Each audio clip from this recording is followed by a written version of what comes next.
First of all, I want to express my gratitude. I always find it very impressive when I find a room full of humans at like 10 o'clock in the morning on the first day of a conference. So that's really impressive, mashallah, that you guys are here and you guys care. I think one of the things that's happened in our modern day society, as Sheikh Yasser talked about as well, there's been a epidemic loss of purpose and meaning. And I think that what's happened now is that we live our lives kind of randomly. You know how we say things like, oh my God, that was so random. And we just feel like everything's very random. And there's been this epidemic loss of meaning and purpose. And so to get that, to actually hold on to that is very difficult in the time we live in right now, because we're all kind of just living, you know, by the seat of our pants, right? It's everything is just YOLO, you know, you only live once, you know, live it up, and it's this kind of just live moment to moment type of mentality that's sort of pushed down our throats. And so if you try to resist that and you try to actually live with meaning, it is an uphill battle right now, especially for young people. So I just want to applaud you in that and tell you that you're in the right direction, alhamdulillah, to go against that stream of just, you know, do what feels good for today, you know, and to actually live with purpose and to have a plan of what you're going to do tomorrow, right? Because the whole idea is to make you only live for today, right? If you look at the way that things are sold to us, if you look at, for example, the advertisements that we see, Pepsi, for example. Pepsi's tagline was, does anybody know what it was? Live for now. That's what it was. And then the O of the now was a Pepsi sign. So the idea here, this is the type of thing that we're taught, is just live for now, don't plan for tomorrow, live it up, YOLO, right? You only live once, you're only young once, all this kind of, all these slogans, right? And the whole point of that is to make you just not think about planning for tomorrow. But that's completely the opposite of what Allah subhanahu wa ta'ala tells us, right? Because Allah tells us in the Quran the complete opposite. He says, وَلْتَنْظُرْ نَفْسٌ مَا قَدَّمَتْ لِغَدٍ. That Allah says, Allah is addressing the believers, and He's saying, He's telling us at the beginning of this ayah to have taqwa. يَا أَيُّهَا الَّذِينَ آمَنُوا اتَّقُوا اللَّهَ وَلْتَنْظُرْ نَفْسٌ مَا قَدَّمَتْ لِغَدٍ. O you who believe, have consciousness of God. So that's the first piece of advice or command that Allah is giving us in this verse. And then after that, Allah says, and let every person know what they've put forth for tomorrow. Let everyone see and have a plan of what is it that you're planning for tomorrow. And here the tomorrow isn't just talking about like in 24 hours tomorrow, right? But this is the tomorrow that's the capital T tomorrow, the tomorrow after we leave this life. Allah is telling us, no matter what age we are, that we should have a plan of what we're going to do when the capital T tomorrow comes. It's a little bit like a person who's planning on moving. Have you guys ever moved before? Homes? Raise your hand if you've ever moved in your life. Everyone has, right? Pretty much. We live in a very mobile kind of society, right? I have moved every 2 years. So I know about moving, and sometimes every year. And so this concept of moving, you know you're going to a new address, right? When you're moving, there's a process before you go to the new address where you know that you're moving, right? Okay, good. I'm just checking that you guys are awake. That you know that you're moving, but you're still in the old place, right? You know your new address. You know that there is a specific time that you're moving, but you're still in limbo, right? You're in between. And that's the process called packing and preparing, right? Okay, sometimes it's rhetorical, sometimes I actually want you to reply. So the point here is that in that process, imagine that you know that you're moving, so you know you're going to another home. And now imagine that instead of moving furniture from your old home to your new home, you decide to do the opposite. You decide to empty out your future home. So say anything that was in there, suppose it already had a fridge. You take the fridge and you throw it out. It already had furniture. You take out the furniture and you throw it away. And then you decide, because you're really smart, that you're going to burn it down. Are you guys following me? So you decide that you actually want to burn it down. It's your future home. But not only are you taking the furniture out, you're burning it down. Okay? So what happens now? You guys are still moving there. That's not going to change. But what's going to happen when you get there? You just burnt your house down. So you actually, not only do you have no furniture, sometimes some people are going to get there and there's no home. It's been burnt. You understand? And that's what a lot of people are doing with their future home. That future home that everyone is going to, like there's no doubt about it. Whether or not you're prepared, you're still going there. Do you guys get it? Nobody can argue with the fact that they're going to their grave, even an atheist. Yeah? So that's their future home, regardless of whether or not they furnished it, regardless of whether or not they burnt it down. They're going there. And every single one of you is going there. But the question only has to do with what have you set forth for it? What have you furnished in it? Or have you burned it down? You understand? And see, when we're moving, we prepare that home. In fact, oftentimes we do this. We buy new furniture for that home. We leave the old furniture, right? We bring only the nicest stuff for that new home because that's where I'm going, right? That's my destination. And that's the thing, is that some of us are furnishing that new home and some of us are burning it down. Now, there is a very, very important role in that whole process that your friends play. So now I want to bring it to the topic of company, of your friendships. And I don't just want to talk about friendship, but I want to talk about environment in a bigger scale as well. All right, I'll begin by talking about friendships, because at this age, I see a lot of young people right now, and at this age, our relationships, our friendships, actually our relationships are always important, but our friendships are of utmost importance, especially when we're young. And they're also important as we grow older. But especially when we're young, our friends become sometimes more influential than our parents. And so who you choose to be around. I use the analogy of, you know how they tell you are what you eat? Anyone ever heard that? You are what you eat. What does that mean? It means that if you eat healthy, you're gonna be okay. And if you eat unhealthy, you're gonna be very simple, right? What happens if you drink poison on a regular basis? Just a couple sips for breakfast. Anyone? You might not die right away because you're just taking a couple sips. But what are you doing over time to yourself internally? You're killing yourself, really. You're killing yourself. So what happens is that our environment, our company to be specific, sometimes is like sipping poison. The people that we're around, the influence that they have on us, and I was noticing that, this idea, and Sheikh Yasser touched upon it, that people think, oh, but I'm not going to be influenced, I'm strong. That's like a person saying, I can sip poison, I'm not going to be influenced, I'm strong. Can anyone say that? No. Everyone will be influenced if they sip poison. And in the same way, your relationships will affect you. It's just a fact. The Prophet ﷺ said, Al-mar'u ala khalili, ala dini khalili. So that a human being is on the same way as their closest companion. Do you know what that translates to?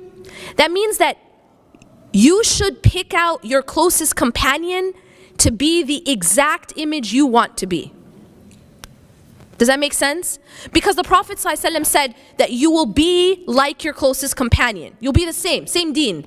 And deen doesn't just mean religion, by the way. Deen just means a way, the way that they are. And that's why you find that when people are like BFFs, they're really, really close, they actually start to even have the same mannerisms. They pick up the same gestures. They make the same faces. You know what I'm saying? They laugh at the same stuff. We start to actually morph into the people that we're close to, yes or no? Yeah, you do. You do. You just start to become almost like the same person. This is what the Prophet ﷺ, he understood psychology before there was something called psychology, right? And he's telling us you will be on the way of your closest friend. So what does that translate to? It means that I should pick my closest friend to be someone that I want to become. And if your closest friend is not someone you want to become, then you need to sort yourself out. Because you become that person. And let me also add Let me also add that it may not be a friend that you physically see, as Sheikh Yasser alluded to, and I'm going to get to that as well. It may be someone that you follow religiously online. It might be someone that you look up to and you're following every step, even what burger they ate that day, and that person you start to also become like. I found a really strange, this is just a personal thing, this strange phenomenon that I noticed, and that there was like, you'd know people who had certain stars, whether they were like athletes, that that was their role model. And it was like years and years growing up, this was like their role model. They actually acted like them. Like I started to notice that they would act like them. They would gesture like them. That you even become like people, even if you don't know them, but it's someone you've been following so closely and you admire so much that you start to actually become like them. So be very mindful who you take as that closest companion, because that's what you become. And I won't, repeat, but Sheikh Yasser also mentioned about the difference between the good company and the bad company, the perfume shop and the blacksmith shop. That we are influenced by our environment. But when I say to you that you are what you eat, what do I mean by that? I mean that every single thing that you surround yourself with or you take in affects you internally. So it's just like food, all right?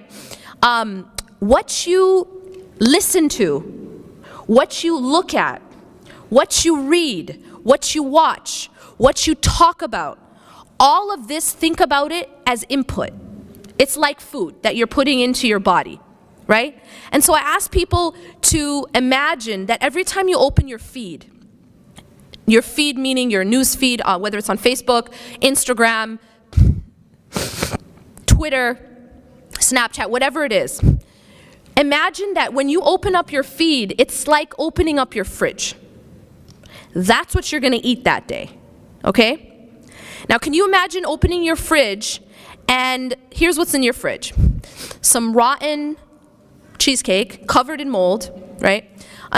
Like a burger that's like, I don't know, by this point it's like toxic. Some bottles of poison. That's what's in your fridge. You open your fridge and that's what's in there. So what's going to happen to you?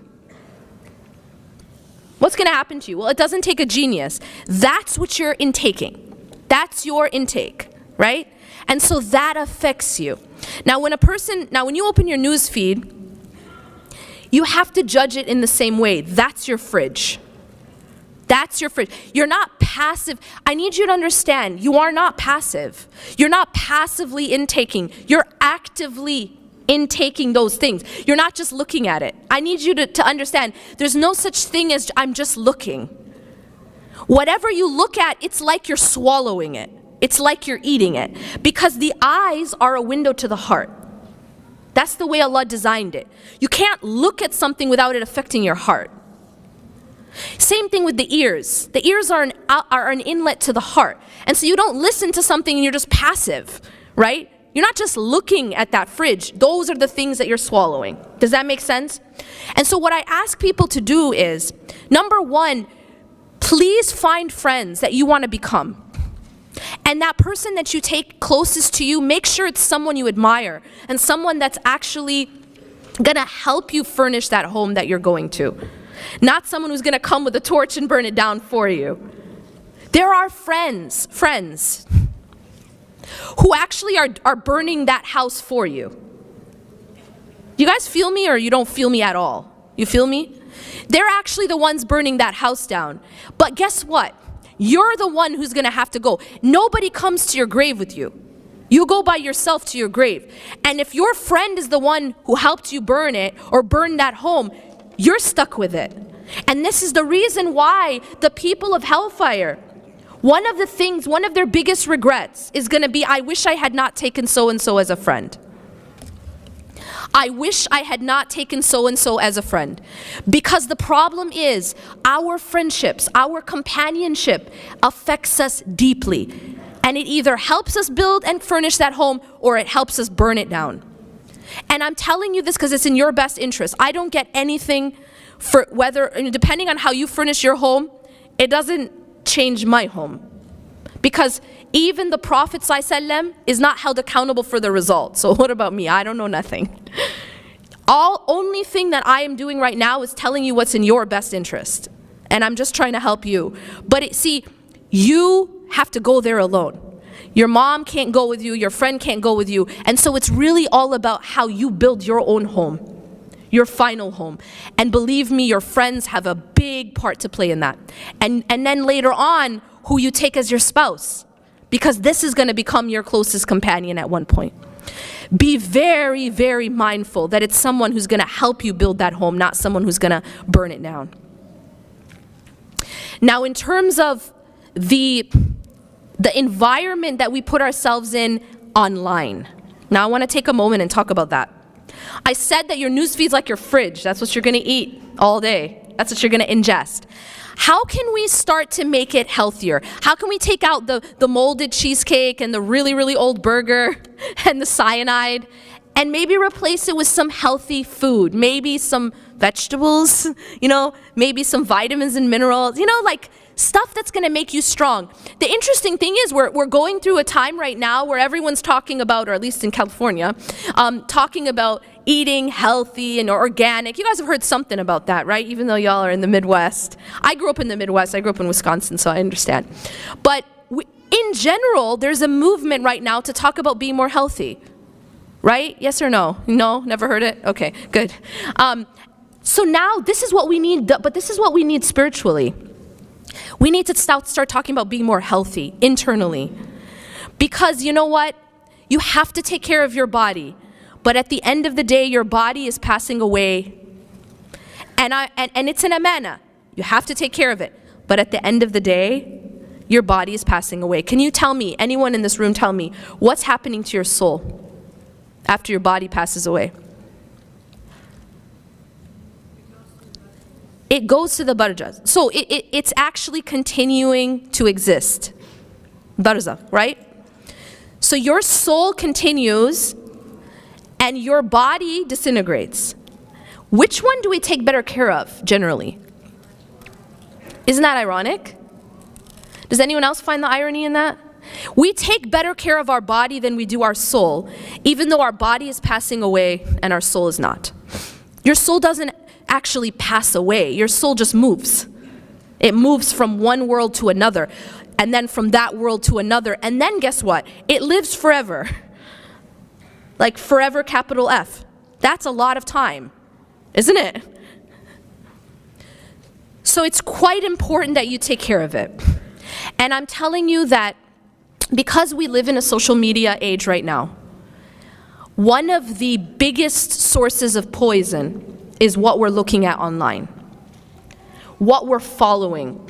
And I'm going to put aside right now, like, I'm not going to get into a fiqhi discussion about what's haram and what's halal, because I'm not qualified to do that.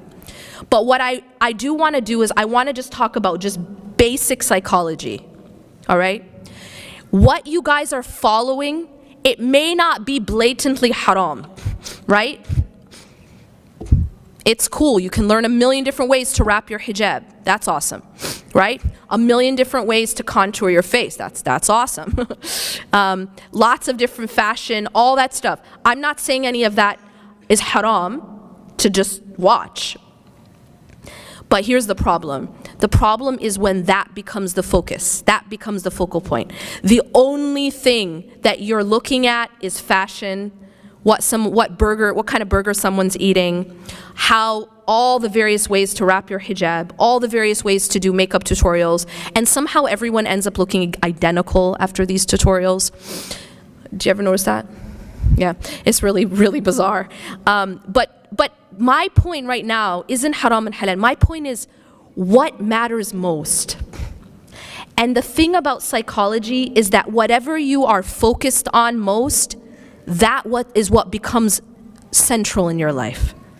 And so a person who's only looking at fashion, who's only looking at material things, dunya, what's this person wearing, what's that person eating, which parties are they at, you know what, do you guys get what I'm saying? If that's the only thing that you're looking at every single day, guess what's going to be most important to you? Fashion, material things, what people are wearing, what people are eating. That's it. And what happens is you've just left what really matters.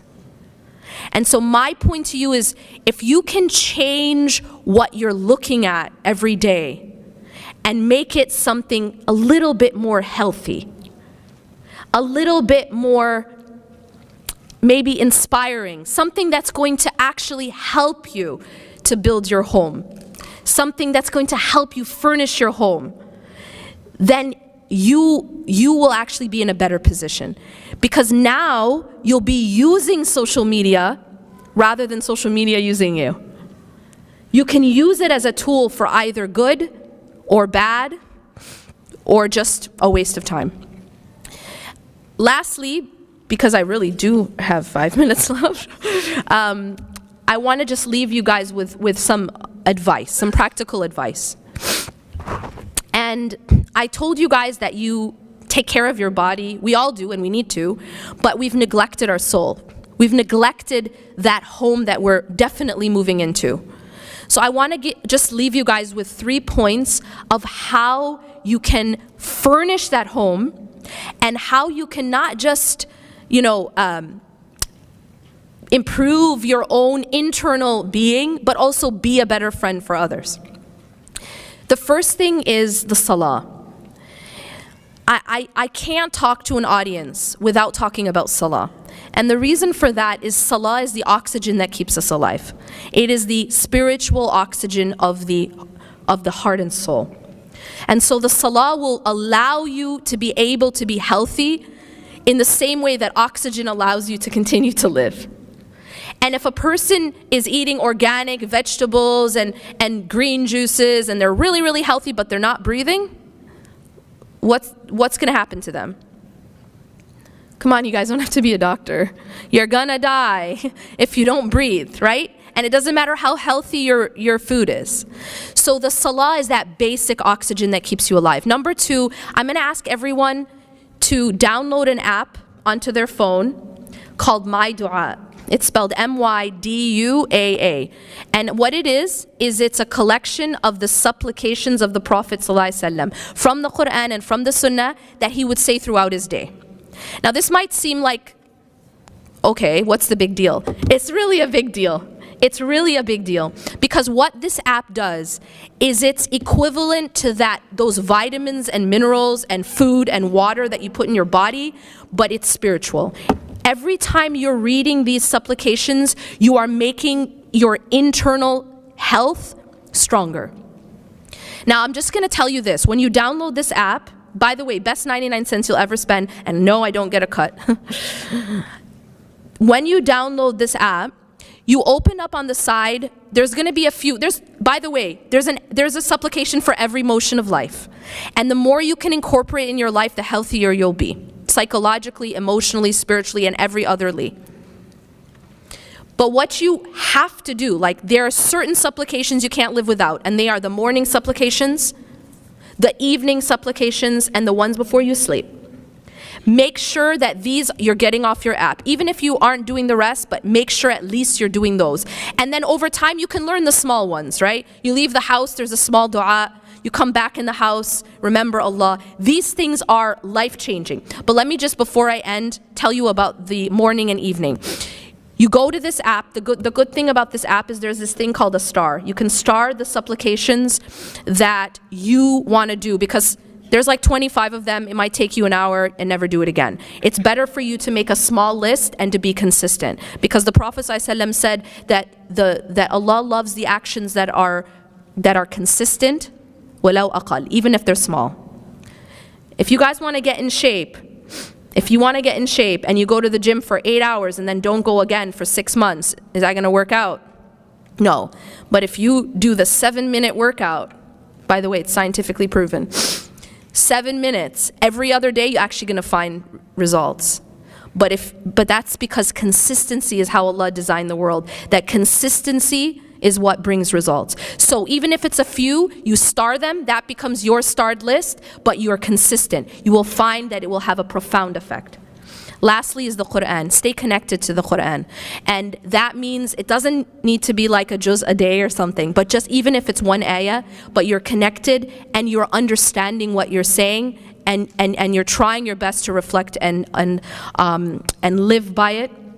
And also the hadith and the sunnah as it relates to the Quran. Try as much as you can, even if it's a little bit every day, to stay connected to that. أقول قولي هذا واستغفر الله لي ولكم إنه غفور رحيم سبحانك الله وبحمدك أشهد أن لا إله إلا أنت أستغفرك وأتوب إليك. Just a quick announcement. I do have just a limited few copies of my book. I have my new book, Love and Happiness. This is the new edition of Reclaim Your Heart, which is, it includes 4 new chapters, 2 about tawakkul, love of God and finding God. Jazakallah khair. Assalamu alaikum wa rahmatullah.